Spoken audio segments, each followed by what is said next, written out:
Hi, everyone. I am here to give a little demonstration of what you should do in the event that you have raw data that don't distribute normally. So I'm just going to write that up here. You have non-normal data. This means it could be skewed, it could be kurtotic, and it would have a significant Shapiro-Wilk statistic.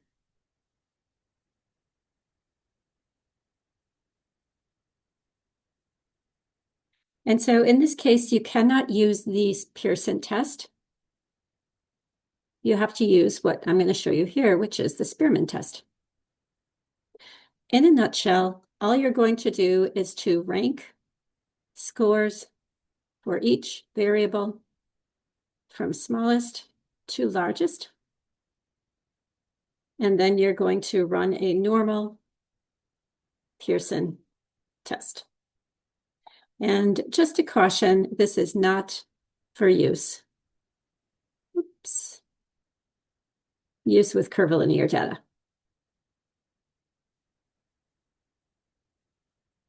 Alrighty, so let's go ahead and just show you how to do it. I'm not going to run the entire statistical test. I'm just going to show you how to do the ranking.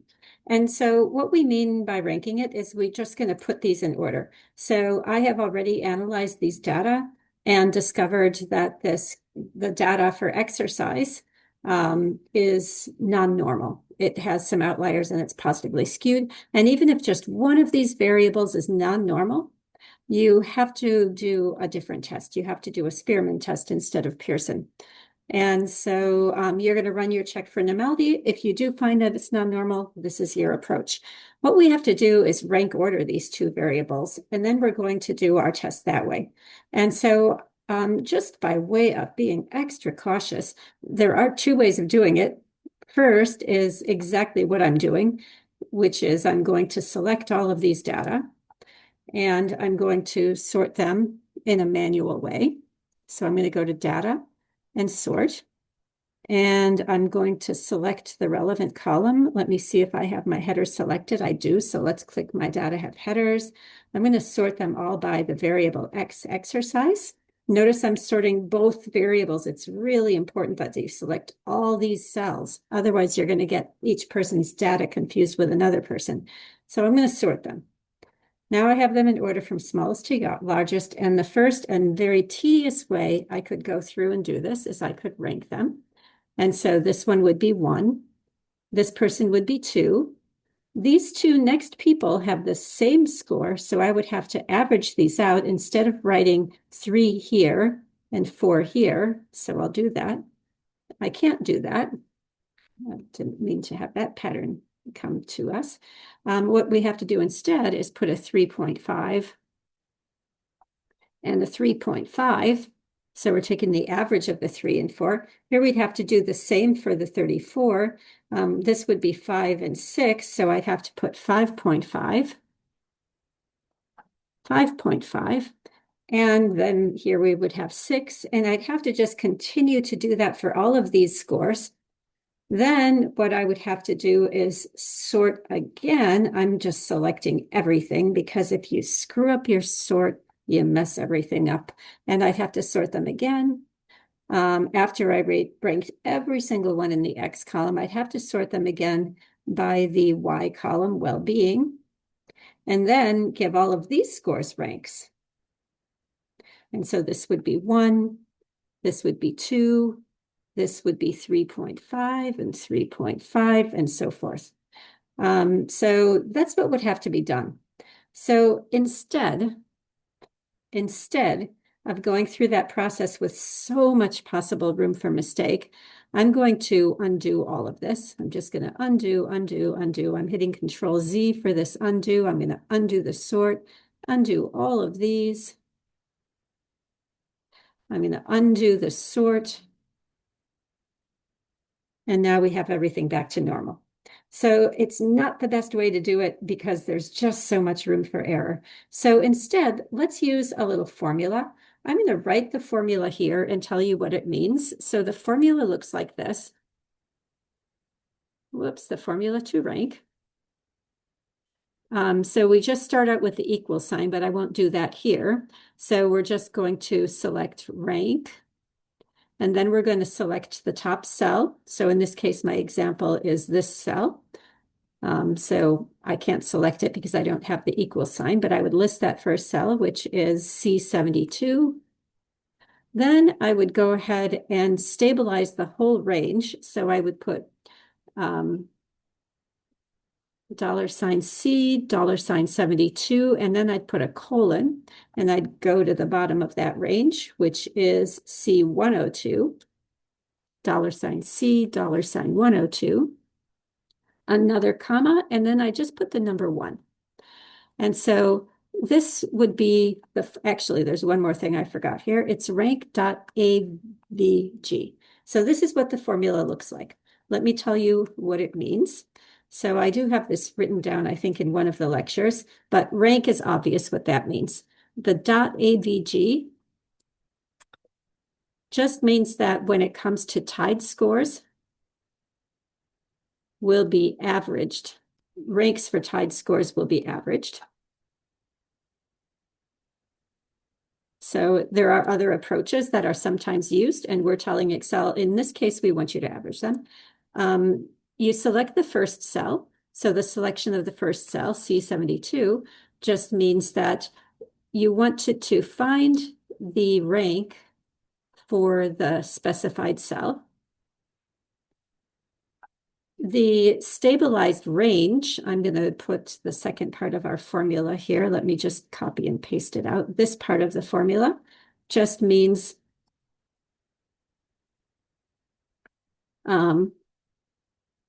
rank each score within this specified range. And the 1 at the end is just coding indicating that you want it to go smallest to largest. And you would put 0 to reverse that order. So we're always going to go smallest to largest. So let's try this formula out. Let's click our equal sign and let's type that command, rank.average. Now you guys sometimes want to click on this, and you can, but I think it's better just to know how to type in your formulas. It's just, you're much more feeling of competence if you don't rely on those wizards. So next I'm going to select the range. I put my comma in my formula. Now I'm going to select the range by clicking in that top cell, the one I just selected, holding Control-Shift down arrow. That selects the range. I'm going to throw in the dollar signs. We could simply stabilize what do we need to stabilize here? We need to stabilize, let's just stabilize everything. I think we'll just stay with that. We will re-stabilize it again when we do the second. And now we just put another comma after that. So take a look at the formula up in the formula bar. Let me zoom so you can see it really well. I can't zoom in the middle of the formula, so I'll do it at the end. Put your closing parenthesis. This is our formula. It's saying that that person 1, their ranking for this score, 36, is number 9th in this sequence.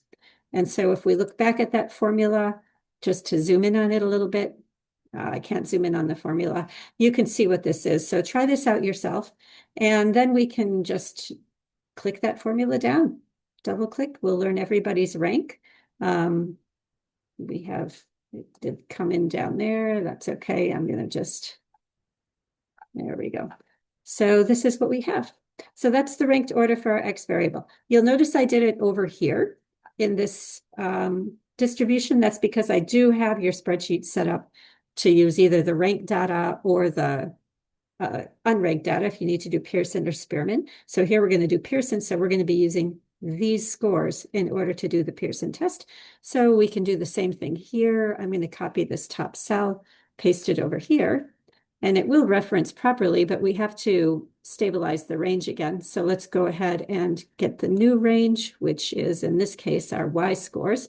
We'll click in the top cell, Control-Shift down arrow, and we have the whole range selected. Stabilize it again. If we don't stabilize it, it's going to follow down the rows. We probably need to just stabilize the rows. but we'll go ahead and stabilize both. And it's saying that is actually number one. That actually could definitely be. So let's just drag this formula down too. And so now we should have all those values in place. And so these should be the rankings of all the scores. And so if we were to, I'm not going to do it because sorts can get really problematic, but if we were to sort all of these out, we should have the lowest score corresponding with this one.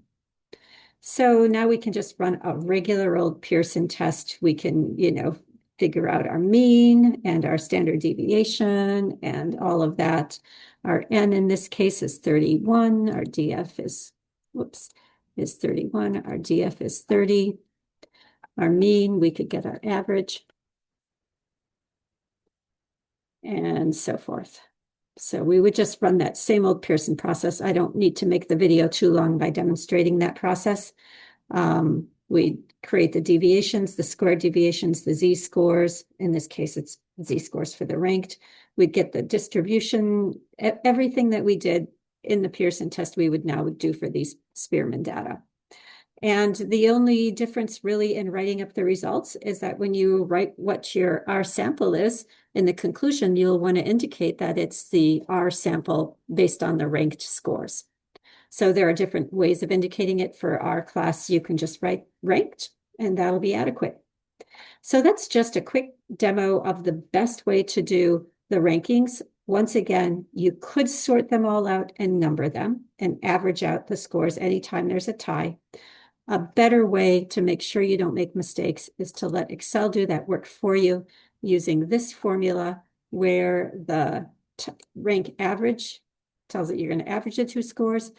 The top, each cell that you're going to have ranked will be this first one. It's not stabilized. The range will be stabilized because you always want it to rank within the same range.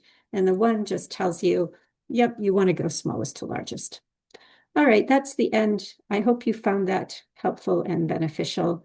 I think that the test with the real data will be interesting for you. You're using a data set. You're going to do all the checks, see about the normality and so forth, and then conduct the appropriate test.